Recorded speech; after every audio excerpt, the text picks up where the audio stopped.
بسم اللہ الرحمن الرحیم وعصیر ادماء حاضرۃ العین خنوف عیرانۃ شملال من سرات الحجان سلبها العز ورعی الحما وطول الحیال وعصیر ای ورب عصیر۔ عصیر باب ضربہ سے مشتق ہے، معنی ہے اونٹنی کا دوڑنے میں دم اٹھانا، اور یہاں پہ یہ لفظاً اونٹنی کے لیے آیا ہے۔ ادماء یہ مؤنث ہے، اس کا مذکر ادمن، معنی ہے گندم گو سفید۔ حاضرۃ العین یعنی وہ اونٹنی جو پرگوشت آنکھوں والی ہو۔ یہ باب نصرہ اور کرمہ سے مشتق ہے۔ خنوف کے معنی ہوتا ہے، باب ضربہ سے یہ مشتق ہے، دوڑنے میں سر کو سوار کی طرف پھیرنا، غضبناک ہونا، اور یہاں پہ یہ چست اور تیز رفتار اور پھرتیلے کے مفہوم میں آیا ہے۔ عیرانہ کے معنی ہوتا ہے گدھا، گورخر، اور شملال ای ناقۃ شملال تیز رفتار اونٹ یا اونٹنی۔ اگلے شعر میں ہے من سرات الحجان۔ سرات کے معنی ہوتا ہے عمدہ چیز، ہر چیز کا اچھا حصہ، عمدہ حصہ، خالص حصہ۔ سلبہ تسلیبن کے معنی سخت کرنا، مضبوط بنانا۔ العز عزہ، عزہ کے معنی ہوتا ہے کھجور کی گٹلی کو کوٹ کر آٹا بنانا، اور یہاں پہ یہ اسم ہے، اس کے معنی ہوتا ہے چھوٹا کانٹے دار درخت، جمع آزاز۔ رعیون کے معنی چرنا، حما کے معنی چراگاہ، خاص چراگاہ کو بولتے ہیں جس میں کسی دوسرے کے جانور کو چرنے کی ممانعت ہو۔ طول یعنی دراز، لمبائی، اور حیال کے معنی یہ باب نصرہ سے مشتق ہے، حاملہ نہ ہونا، نر کا منہ نہ دیکھنا۔ کہتا ہے ورب عصیرن، بہت سی اونٹنیاں، ادماء ان اونٹنیوں کی صفت بتائی، وہ اونٹنیاں کیسی ہیں؟ بہت سی اونٹنیاں جو سفید رنگ کی ہیں، گوری چٹی ہیں، خوبصورت ہیں، حاضرۃ العین پرگوشت آنکھوں والی ہے، خنوف ہیں یعنی چست ہیں، پرنشاط ہیں، عیرانۃ شملال اور تیز رفتار، من سرات الحجان اور وہ عمدہ نسل کی ہیں، وہ عمدہ نسل کی ہیں۔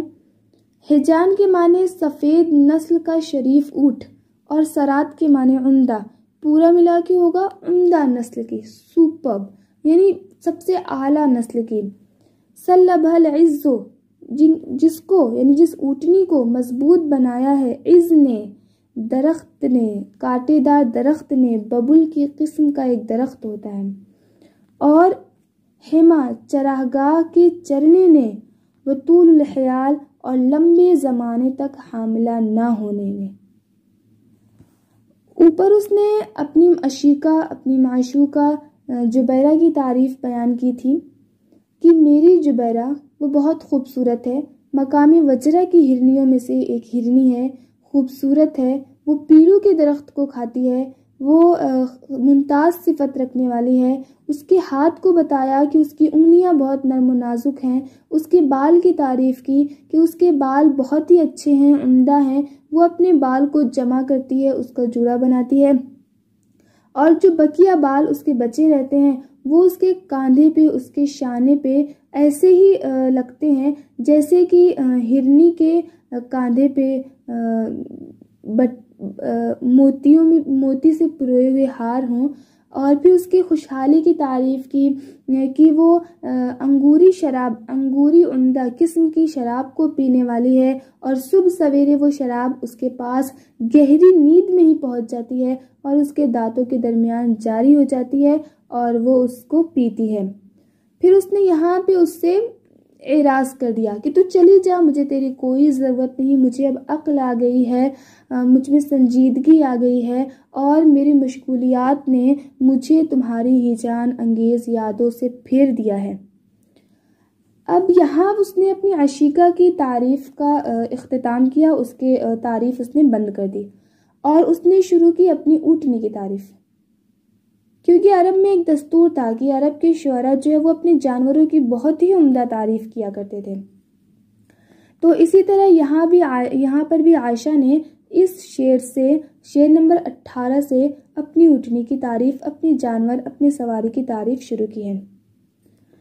اب سمجھتے ہیں، وہ کہتا ہے وَعَسِيرٍ، اور بہت سی اونٹنیاں، ایسی اونٹنیاں جو سفید رنگ کی ہیں، پرگوشت آنکھوں والی، چست، تیز رفتار، عمدہ نسل کی، جسے مضبوط بنایا ہے عز کے درخت نے اور چراگاہ میں چرنے نے، اور لمبے زمانے تک حاملہ نہ ہونے نے۔ ایسی اونٹنی جو ایک لمبے زمانے تک حاملہ نہ ہو تو وہ اس طرح وہ کمزور نہیں رہتی، وہ بہت ہی مضبوط ہو جاتی ہے، کیونکہ حمل ہونے کی وجہ سے اس کے اندر کچھ کمزوریاں آ سکتی ہیں، اور جب حمل نہ ہو تو وہ بہت ہی مضبوط ہو جاتی ہے۔ یہاں پہ اس نے درخت عز کا تذکرہ کیا کہ عز کے درخت نے اس کو مضبوط بنایا ہے۔ عز کا درخت ایک ایسا درخت ہے جسے ہر جانور کھانا پسند کرتا ہے، اور اس درخت سے اس کی طاقت بنی رہتی ہے، اس کو مضبوطی بخشتا ہے، اس کو تقویت بخشتا ہے۔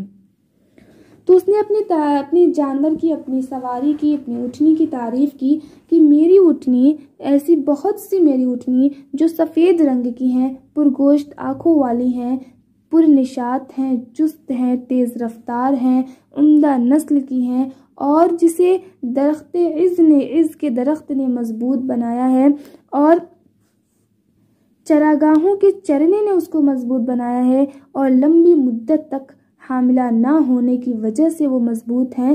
لم تعتف علی خوار، یہاں پہ اس نے اپنی اونٹنی کی ایک مزید صفت بیان کر دی، لم تعتف علی خوار۔ تعتف کے معنی ہوتا ہے جھکنا، مائل ہونا، رحم دل ہونا اور احسان کرنا۔ خوار کے معنی ہوتا ہے اونٹنی کا وہ بچہ جس کا ابھی فطام نہ ہوا ہو، جس کا دودھ نہ چھڑایا گیا ہو، جمع احورتن اور حیران۔ ولم یقطع عبید عروقها من خمال، قطع یقطع کے معنی کاٹنا، عروق رگ بدن، رگ نس جمع ہے یہ، واحد ارقن، اور خمال یہ ایک قسم کی بیماری ہوتی ہے جو جوڑوں میں ہوتی ہے، ہڈیوں میں ہوتی ہے جانوروں کے، جس کو بولتے ہیں خام کی بیماری۔ ولم تعتف علی خوار، میری اونٹنی ایسی ہے کہ اس اونٹنی نے کسی شیرخوار پہ کبھی رحمت سے ہاتھ نہیں پھیرا ہے، اس اونٹنی نے کسی شیرخوار کو کبھی پیار نہیں کیا ہے۔ مفہوم یہ ہے کہ وہ بالکل ابھی باکرا ہے، وہ ابھی جوان ہے، اس نے کوئی بچہ نہیں جنا ہے، وہ بالکل مضبوط ہے۔ ولم یقطع عبید عروقها من خمال، اور غلام نے اس کی رگ کو خام کی بیماری کی وجہ سے نہیں کاٹا ہے، یعنی اس کو کوئی بیماری نہیں ہے۔ میری اونٹنی کے اندر، میری سواری کے اندر یہ صفات موجود ہیں، اس نے ان 3 اشعار میں بیان کیا ہے۔ اب اس کو ایسے سمجھتے ہیں پورے شعر کو ایک ساتھ کہ وَرُبَّ عَسِيرٍ، بہت سی اونٹنیاں جو کہ سفید رنگ کی ہیں، خوبصورت ہیں اور پرگوشت آنکھوں والی ہیں، چست اور تیز رفتار ہیں، عمدہ نسل کی ہیں، جس کو عز کے درخت نے مضبوط بنایا ہے اور چراگاہوں کے چرنے نے اس کو مضبوط بنا دیا ہے، وہ بالکل طاقتور ہیں، اور ایک لمبے زمانے تک، ایک لمبی مدت تک حاملہ نہ ہونے نے اس کو مضبوط بنایا ہے، اور وہ اونٹنی ایسی ہے کہ اس نے کسی شیرخوار پر، کسی مفتوم پر، کسی بھی ایسے بچے پر جس کا کہ بھی دودھ نہ چھڑایا گیا ہو، کسی شیرخوار پر اس نے پیار نہیں کیا ہے، اس نے محبت سے ہاتھ نہیں پھیرا ہے، اور اس کو کوئی بیماری نہیں ہے، اور کسی بھی غلام نے، کسی بھی خادم نے خام کی بیماری کی وجہ سے اس کے رگوں کو نہیں کاٹا ہے۔ عبید کے سلسلے میں کچھ لوگ کہتے ہیں کہ یہ معنن ہے، معنوی طور پہ یعنی غلام، اور کچھ لوگ کہتے ہیں کہ یہ کسی ایسے شخص کا نام تھا جو کہ اونٹوں کی بیماریوں کا جانکار تھا۔ وہ یہ بتانا چاہ رہا ہے کہ میری اونٹنی ان صفات کی حامل ہے۔ رنگت میں بھی وہ بہت اچھی ہے، دیکھنے میں بھی اس کی آنکھیں بھی خوبصورت ہے، اور دوڑاؤ تو وہ تیز رفتار بھی ہے، عمدہ نسل کی ہے، اس کی نسل بھی عمدہ ہے، اس کی نسل میں کوئی برائی نہیں ہے، اور وہ بہت ہی مضبوط ہے، اور وہ کبھی حاملہ نہیں ہوئی ہے، اس وجہ سے وہ طاقتور ہے، اس کے اندر کوئی بھی بیماری بھی نہیں ہے۔ اب یہاں پہ اس نے اصل بات کہی، قد تعللتھا۔ تعلل کے معنی ہوتا ہے دو بار کرنا، کسی کام کو دو بار کرنا۔ الا نقض المیت، نقضن کے معنی ہوتا ہے سختی، اور میت ماتا یمیتو باب ضربہ ڈانٹنا۔ وقد خب لامعات العالم، خبہ کے معنی بلند ہونا، بڑھنا، چمکنا باب نصر، لامعات کے معنی بجلی وغیرہ کا چمکنا یا روشن ہونا، لمع باب فتح سے مشتق ہے۔ آل ریت، سراب یا سرابی کیفیت جو چلچلاتی دھوپ میں زوال سے پہلے محسوس ہوتی ہے، مادہ اس کا حمزہ واو لام ہے، حمزہ واو لام ہے۔ قد تعللتھا، اتنی عمدہ صفات کی اونٹنی، اتنی عمدہ صفات کی سواری، میں نے اس کو بار بار دوڑایا، میں نے اس کو بار بار دوڑایا۔ کیسے دوڑایا؟ علی نقض المیت، سختی کے ساتھ ڈانٹ کے، میں نے اس اونٹنی کو سختی کے ساتھ ڈانٹ کے بار بار دوڑایا، یعنی ایسی اونٹنی پہ میں سفر کرتا ہوں۔ وقد خب لامعات العالم، اس حال میں کہ چمکنے والی ریت بلند ہو رہی تھی، چمکنے والی ریت بلند ہو رہی تھی، مفہوم ہے دوپہر، یعنی کھڑی دوپہر میں جس وقت ریتیں چمک رہی تھی، اس وقت میں نے ایسی عمدہ صفات اونٹنی کو بار بار دوڑایا۔ وہ بہت ہی مضبوط ہے، میں نے اس کو جب بھی دوڑایا وہ دوڑتے چلی گئی۔ یہاں پہ لامعات العالی جو ہے یہ در حقیقت موصوف اور صفت کی باہم اضافت ہے۔ اس حال میں کہ چمکنے والی ریت بلند ہو رہی تھی، مراد ہے دوپہر، یعنی دوپہر ہو گئی تھی، کھڑی دوپہر تھی، چلچلاتی دوپہر میں ریت پہ میں نے اس کو دوڑایا اور وہ دوڑتی چلی گئی۔ فوق دیمومۃ تخیل للسفر قفارا الا من الآجال، دیمومتن کے معنی ہوتا ہے طویل صحرا میدان، بے نام و نشان صحرا۔ قفار کے معنی بے آب و گیا چٹیل میدان۔ آجال کے معنی نیل گایوں کا ریوڑ، نیل گایوں کا گلہ، واحد اجلن۔ فوق دیمومتن، میں نے اپنے گھوڑے کو دوڑایا، میں نے اپنی سواری کو دوڑایا، اپنی اونٹنی کو دوڑایا۔ فوق دیمومتن، میدان کے اوپر، بے نام و نشان صحرا کے اوپر میں نے اس کو دوڑایا۔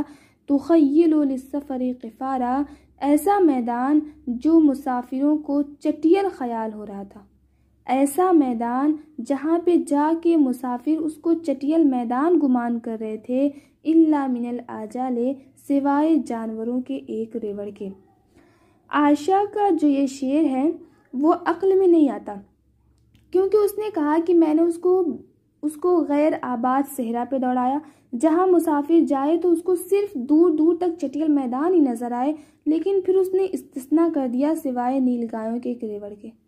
تو یہ نہیں سمجھ میں آتا کہ اگر بے آب و گیا وادی ہے، بے آب و گیا صحرا ہے، تو پھر وہاں پہ نیل گایوں کا ایک گلہ، نیل گایوں کا ایک ریوڑ رہ ہی نہیں سکتا، کیونکہ جہاں پہ کوئی ان کی ضرورت کے سامان نہ ہو تو وہاں پہ ان کا زندگی گزارنا، وہاں پہ ان کا جینا مشکل ہے۔ اس لیے اس سلسلے میں شعراء جو اس سلسلے میں تردد کے جانب گئے ہیں کہ آجال سے مراد نیل گایوں کا ریوڑ لیا جائے، یا پھر اس سے موت بھی لے سکتے ہیں۔ موت مجھے زیادہ بہتر لگتا ہے۔ تو اس کا ترجمہ ایسے کریں گے، فوق دیمومتن، کہ میں نے اپنے اس سواری کو میدان کے اوپر دوڑایا، صحرا کے اوپر دوڑایا، ایسا صحرا جو مسافروں کو چٹیل میدان خیال ہو رہا تھا، جہاں پہ جا کے مسافر اس کو بالکل سنسان میدان خیال کر رہے تھے، الا من الآجال، سوائے موت کے۔ یعنی ایسے صحرا میں جہاں مسافر جائیں تو ان کو بس اپنی موت ہی کا خیال ہو، وہ یہ سوچیں کہ بس اب ہمارے یہ آخری دن ہے، اب ہماری موت واقع ہو جائے گی، کیونکہ یہ بالکل سنسان علاقہ ہے۔ فوق دیمومتن یہ ظرف واقع ہوا ہے۔ وَإِذَا مَا الظِّلَالُ خِیفَتْ وَكَانَ الشُّرْبُ خِمْسًا يَرْجُونَهُ عَنْ ظَلَالٍ۔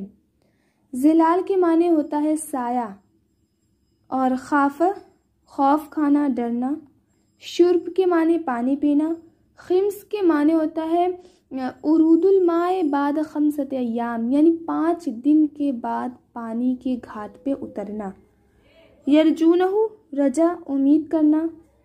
اور زلال کے معنی وَإِذَا مَا الظِّلَالُ خِیفَتْ، جبکہ سائے سے بھی ڈرا جاتا تھا۔ ایسا وہ مقام تھا کہ انسان کو اپنے سائے سے بھی خوف آتا تھا، سائے سے بھی ڈر لگتا تھا۔ وَكَانَ الشُّرْبُ خِمْسًا يَرْجُونَهُ عَنْ ظَلَالٍ، اور وہاں پہ پانی پینا، خمسن ای بعد 5 ایام، 5 دنوں کے بعد، 5 دنوں کے بعد وہاں پہ پانی پینا ممکن ہوتا تھا، وہاں پہ پانی میسر ہوتا تھا۔ یرجونہ عن ظلال، اور اس کی بھی وہ امید کرتے تھے بہت ہی دقت و پریشانی کے بعد۔ عن یہاں پہ بمانے بعد ہے۔ وَإِذَا مَا الظِّلَالُ خِیفَتْ، جبکہ سائے سے بھی ڈرا جاتا تھا، وہ ایسا مقام تھا کہ سائے سے بھی خوف آتا تھا۔ وَكَانَ الشُّرْبُ خِمْسًا يَرْجُونَهُ عَنْ ظَلَالٍ، اور وہاں پہ پانی پینا، گھاٹ پہ اترنا 5 دنوں کے بعد ہوتا تھا، اور اس کی بھی لوگ امید کرتے تھے پریشانی کے بعد، دقت کے بعد۔ یہاں پہ اذا ما میں جو ما ہے وہ زائدہ ہے۔ وَاسْتُحِثَّ الْمُغَيِّرُونَ مِنَ الرَّكَبِ وَكَانَ النِّتَافُ مَا فِي الْعَزَالِ۔ استحث کے معنی ہوتا ہے ابھارنا، اکسانا۔ غیرہ مغیرون کے معنی پڑاؤ ڈالنا، بدلنا۔ رکب یعنی سوار، مسافر۔ نطاف کے معنی صاف پانی، واحد نطفتن۔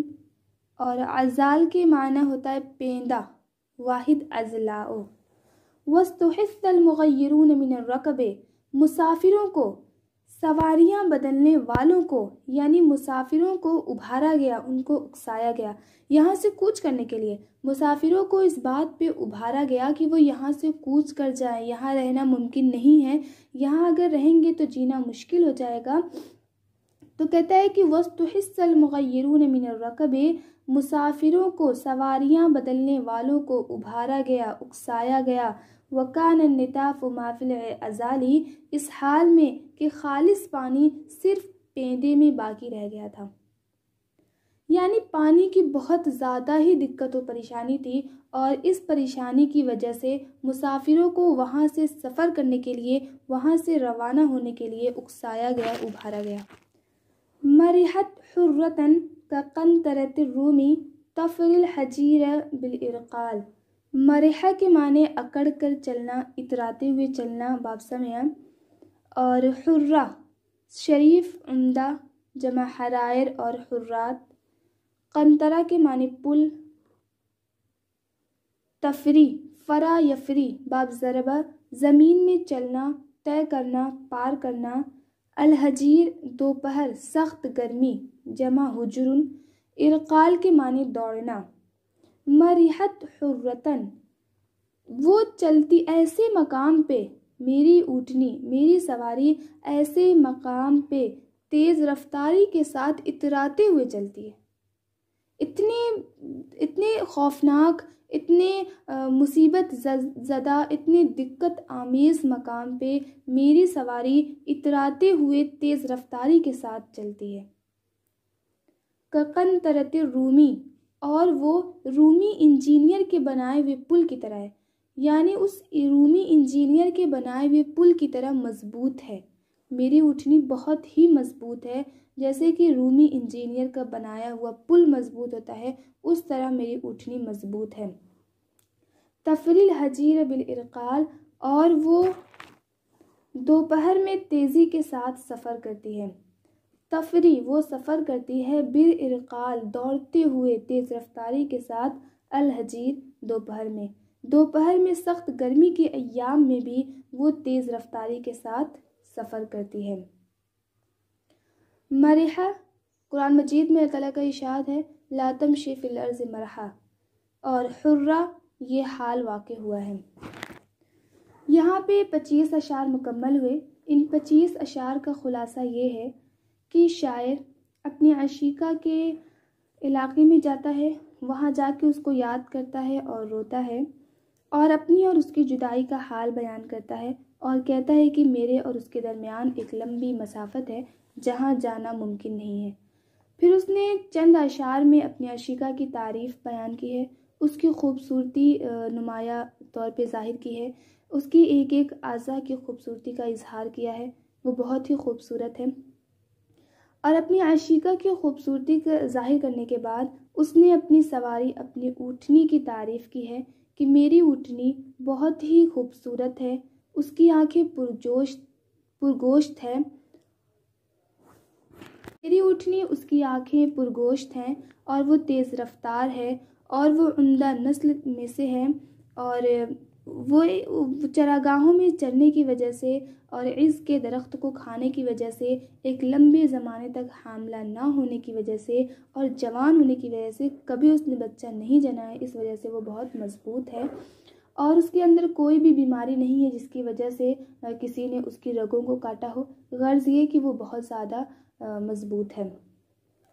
اور اتنی عمدہ صفات کی اونٹنی کو میں نے بار بار دوڑایا، بس ایک ڈانٹ پہ میں نے ایک مرتبہ اس سے ڈانٹ کے دوڑنے کے لیے کہا، اور وہ بار بار سرپٹ دوڑنے لگی، اور اس حال میں دوڑتی تھی کہ ریت چمک رہی تھی، یعنی سخت دوپہر میں ریتیلے صحرائی میدان میں وہ دوڑتی تھی، اور وہ اس میدان کی صورتحال کا تذکرہ کیا کہ وہ میدان ایسا تھا کہ وہاں پہ مسافر جائیں تو اس چٹیل میدان کو دیکھ کے ان کو صرف موت کا خیال آئے، ان کو ہر طرف موت کا چہرہ نظر آئے، اور جہاں سائے سے بھی مسافر ڈر جائیں، اور پانی کی اتنی قلت تھی کہ 5 دنوں کے بعد لوگ بہت مشکل سے پانی حاصل کر سکتے تھے، اور وہاں کے مسافروں کو اگر وہاں پہ کچھ دن کے لیے ٹھہر گئے تو ان کو مجبوراً وہاں سے کوچ کرنا پڑتا تھا، اور ایسے مقام پہ میری اونٹنی تیز رفتاری کے ساتھ اتراتی ہوئی چلتی ہے، وہ بہت ہی مضبوط ہے، رومی انجینئر کے بنائے ہوئے پل کی طرح مضبوط ہے، اور وہ دوپہر میں بھی، سخت کھڑی دوپہر میں بھی، تیز گرمی میں بھی، سخت گرمی کے ایام میں بھی وہ تیزی کے ساتھ اپنا سفر کرتی ہے، اپنے سفر کو طے کرتی ہے، اپنا راستہ پار کرتی ہے۔